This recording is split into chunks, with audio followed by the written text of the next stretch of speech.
প্রাথমিক শিক্ষার মূল উদ্দেশ্য হওয়া উচিত শিক্ষার্থীদের মধ্যে শেখার প্রতি আগ্রহ তৈরি করা, তাদের কৌতূহল বাড়ানো এবং খেলাধুলার মাধ্যমে আনন্দঘন পরিবেশে তাদের সামগ্রিক শারীরিক ও মানসিক বিকাশ নিশ্চিত করা।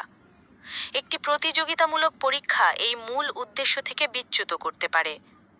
প্রাথমিক শিক্ষার্থীদের জন্য ধারাবাহিক পদ্ধতির কন্টিনিউয়াস অ্যাসেসমেন্টের চাইতে কার্যকর আর কিছু হতে পারে না। এই পদ্ধতি শিক্ষার্থীদের নিয়মিত অগ্রগতি পরিমাপ করে, তাদের দুর্বলতাগুলো চিহ্নিত করে সে অনুযায়ী সহায়তা প্রদানের সুযোগ দেয়। এটি মুখস্থ বিদ্যাকে নিরুৎসাহিত করে এবং শেখার প্রক্রিয়াকে আনন্দদায়ক ও চাপমুক্ত রাখে।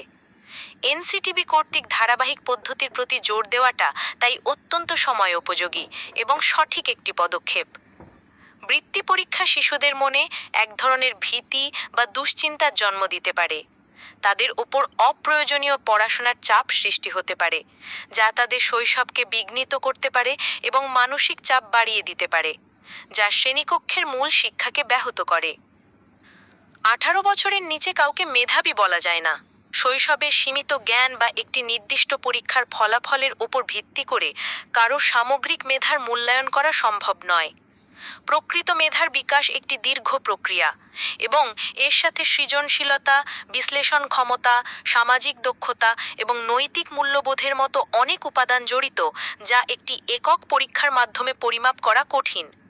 বরং প্রাথমিক স্তরে শিশুদের সুপ্ত প্রতিভার উন্মোচনে সহায়তা করা এবং তাদের সঠিক পথে পরিচালিত করাই প্রধান লক্ষ্য হওয়া উচিত। শিক্ষার্থীদের সামগ্রিক কল্যাণ এবং তাদের আনন্দময় শৈশবই যেন আমাদের শিক্ষানীতির কেন্দ্রবিন্দুতে থাকে, সেদিকে লক্ষ্য রাখা জরুরি। ধন্যবাদ।